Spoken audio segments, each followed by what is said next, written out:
Sensation, le MAG. Bonjour à tous, bienvenue sur Sensation en association avec TV78. Je suis aujourd'hui avec Marie-Hélène Aubert, vice-présidente déléguée à l'autonomie et à la coopération décentralisée. Bonjour. Bonjour. Alors on va parler ensemble du nouveau programme de soutien au développement de l'habitat spécifique ou adapté dans les Yvelines. Avant cela, quels sont les objectifs quels sont vos objectifs et ambitions en termes d'habitat ? Ça fait des années que le département accompagne les communes qui souhaitent produire du logement, accompagne la production de logements dans le département. Il continue, il accentue cette politique aujourd'hui parce que dans un contexte aujourd'hui où il est difficile de produire du logement en raison des coûts, en raison de l'accès au foncier. Voilà. Puis aujourd'hui, les habitants sont de plus en plus souvent opposés à la construction de nouveaux logements. Donc c'est difficile. Donc le département vient en appui aux communes pour produire du logement. Il s'agit aussi de pouvoir rééquilibrer un petit peu la production de logements sur tout le territoire du département des Yvelines. On a aujourd'hui 60 communes qui sont carencées au titre de la loi SRU, qui n'ont pas produit leur quota de logements SRU. Et puis, on a des quartiers prioritaires en grand nombre aussi, une trentaine, je crois, qui ont besoin aussi d'appui pour la production de logements neufs. Il s'agit d'appuyer donc les communes, mais aussi les bailleurs sociaux qui ont des programmes particuliers, notamment sur l'habitat spécifique. Et alors, vous l'avez dit, depuis 2006, le département encourage le développement de l'habitat spécifique. Qu'est-ce qu'un habitat spécifique ? Qu'est-ce que ça veut dire ? C'est pas l'habitat qui est spécifique, c'est le public qui est spécifique. Oui.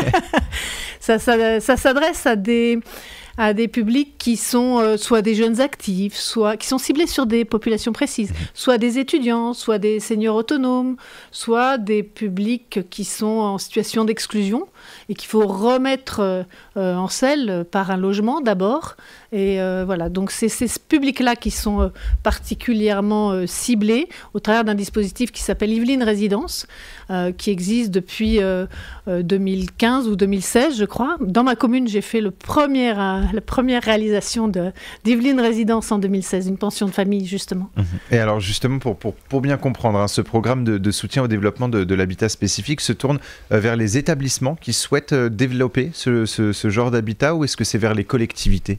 C'est d'abord vers les collectivités. C'est un appui, le dispositif Yvelines Résidence, c'est un appui aux collectivités, avant tout. C'est un contrat qui est signé entre les intercommunalités et le département sur la base d'un diagnostic qui a été fait sur ce qui était nécessaire sur le territoire de l'intercommunalité. Et après ça, on déploie ces programmes. Et obligatoirement, il y a une construction, ou est-ce que ça peut être aussi des bâtiments qui sont rénovés justement pour ces habitats spécifiques ? Ah oui, ça peut être des habitats rénovés, bien sûr. Mais c'est des petits, en général, c'est des petites structures. Enfin, voilà. Dans un communiqué de presse, vous indiquez notamment que le programme donc Yvelines Résidence, qui met en œuvre ce soutien au développement de l'habitat spécifique dans le département, a été une réponse positive pour les étudiants notamment, mais vous soulevez un problème au niveau des personnes précaires et les seniors autonomes qui n'ont pas toujours les moyens justement de se loger. Quel problème se pose à l'heure où nous échangeons pour ces publics ? Pour les étudiants, vous l'avez dit, on a réalisé plus de 3000 places, je crois, pour les étudiants. Donc, on a déjà en partie répondu. Pour les publics en situation d'exclusion, ce sont des pensions de famille qui sont peut-être moins prisées par les communes. Mais c'est vrai qu'on continue à encourager ce genre de réalisation. J'en ai une dans ma commune, ça fonctionne très très bien. C'est vraiment... venez faire un sujet un jour sur ma maison intergénérationnelle pension de famille. Et puis sur les seniors autonomes, il y a aussi des programmes. Et on va peut-être en parler dans un instant, de l'habitat inclusif qui est déployé dans un autre dispositif, qui est un dispositif d'État dans lequel on s'est inscrit, l'habitat inclusif, pour pouvoir accueillir des personnes âgées ou des personnes en situation de handicap dans des petites structures où on vit comme chez soi, mais on ne vit pas seul. Alors, le département souhaite la création de 2000 places dans les habitats spécifiques. Parmi elles, 900 places seront à destination des publics en situation de grande précarité socio-économique, des familles monoparentales, des victimes de violences intrafamiliales. Donc c'est également un sujet que le département prend à cœur finalement d'accueillir ces publics et des personnes en situation de handicap. Pourquoi il vous semble nécessaire de vous concentrer sur ces publics et notamment, par exemple, les victimes de violences intrafamiliales ? Toutes ces personnes-là sont des publics cibles du département. C'est les gens qu'on accompagne au quotidien, qu'on accompagne socialement. Et pouvoir offrir une solution de logement à ces publics-là qui sont souvent en difficulté, ça répond aux politiques départementales, sociales, d'autonomie, etc. Pour ces publics. 500 places seront également dédiées aux seniors autonomes et 600 à destination des jeunes actifs et étudiants. Les seniors et les étudiants, on l'a dit il y a un instant, peinent aujourd'hui à trouver un logement adapté à leurs besoins. C'est un constat que vous avez malheureusement fait également dans le département des Yvelines. Oui, bien sûr. Oui. Les seniors aujourd'hui souhaitent vieillir à domicile. Mais parfois ça devient un petit peu, quand le logement n'est pas adapté, ça devient difficile. Pas pour autant qu'on a envie d'aller dans un EHPAD, Seulement 3% des personnes âgées souhaitent vieillir dans un EHPAD. Donc il faut trouver des solutions intermédiaires pour pouvoir accueillir ces seniors autonomes qui ne peuvent plus vivre dans un pavillon trop lourd à entretenir, mais qui sont encore autonomes pour éviter l'EHPAD qui est médicalisé et dont ils n'ont pas besoin. Et donc pour ces seniors autonomes, mais également pour les personnes en situation de handicap, donc il existe l'habitat spécifique, mais également l'habitat inclusif. Alors quelles sont les différences justement entre l'habitat inclusif et l'habitat spécifique ? Alors, l'habitat spécifique, c'est une politique départementale, clairement. L'habitat inclusif est une politique d'État qui vise à développer des petites structures de 8 à 15 personnes maximum, de colocation, d'habitat partagé, inséré, accompagné, et où on est suffisamment autonome pour ne pas être dans un établissement, mais pas complètement pour vivre tout seul. Donc, vivre à plusieurs, en étant accompagné et être chez soi.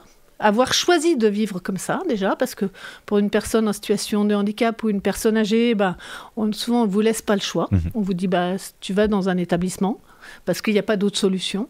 Aujourd'hui, on travaille plus dans la dentelle, et on veut pouvoir accompagner davantage ces personnes qui sont ni complètement dépendantes, ni suffisamment autonomes pour être dans un logement seul. Est-ce que justement ces seniors ou ces personnes en situation de handicap sont les deux seuls publics finalement visés par l'habitat inclusif ? Oui.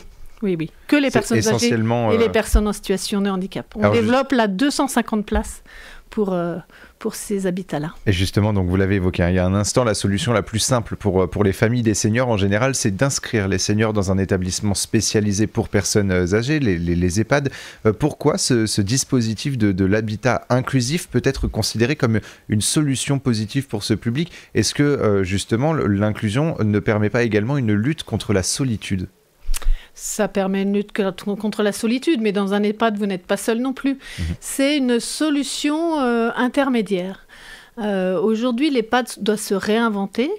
C'est très médicalisé, un EHPAD. Or, il y a beaucoup de personnes qui ne sont plus autonomes pour vivre chez elles toutes seules, comme je vous le disais, mais qui ne sont pas aussi dépendantes qu'on doit l'être quand on va dans un EHPAD. Je prends un exemple d'une maison qui est à Buc, ou au Loge, il y en a une autre également, qui accueille 8 personnes en situation de maladie de Alzheimer, qui vivent à 8 dans une maison, comme si elles étaient chez elles. Et elles participent aux travaux ménagers, et elles reçoivent comme si elles étaient chez elles. Et c'est magique. C'est magique, on voit tout de suite l'amélioration de la situation de la personne, parce que ça n'est pas la vie en collectivité, ça n'est pas des horaires fixes, comme dans une collectivité d'EHPAD. Voilà, donc quand on n'a pas besoin de soins médicaux particuliers, c'est la solution idéale. Et garder justement cette autonomie des personnes, donc soit en situation de handicap, soit les seniors finalement. C'est ça. Et alors, pour finir, est-ce qu'il y a d'autres sujets liés à l'autonomie, justement, qui seront mis à l'ordre du jour au Conseil départemental dans les prochains mois ou prochaines années, des sujets que vous souhaitez mettre sur la table ? On va développer ces projets d'habitat inclusif, ça c'est certain. On ne construit plus d'EHPAD, on redéploie les lits existants. Aujourd'hui, on a 1000 places vides dans les EHPAD, donc il faut réinventer l'EHPAD, accueillir aussi nos personnes en situation de handicap qui vieillissent. L'espérance de vie des personnes en situation de handicap, grâce à Dieu, vivent de plus en plus longtemps. Et donc, il faut réfléchir à comment on les accueille.